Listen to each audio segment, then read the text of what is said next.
Kim Chu na conscious sa inamin ni Paolo na taken na siya.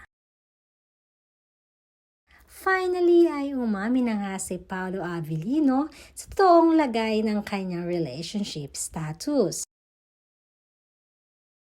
Madami kasi ang matagal nang nagtatanong at nag-aabang kung aamin na nga ba itong si Paolo Avellino sa mga kaganapan ngayon sa kanyang buhay pag-ibig.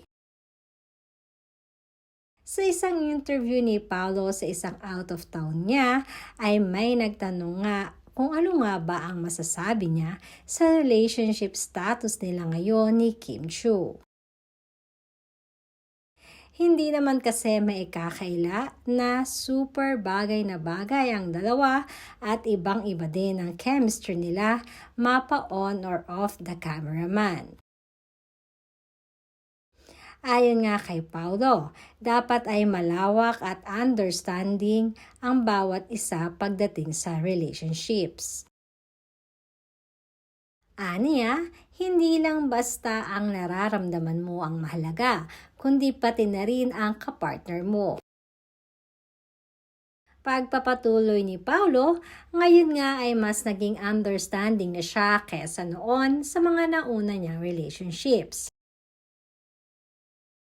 Pag-share pa nito ay nasa age na daw di umano siya ngayon ng pagpapakasal at talagang seryosohang relationship na talaga ang hanap niya.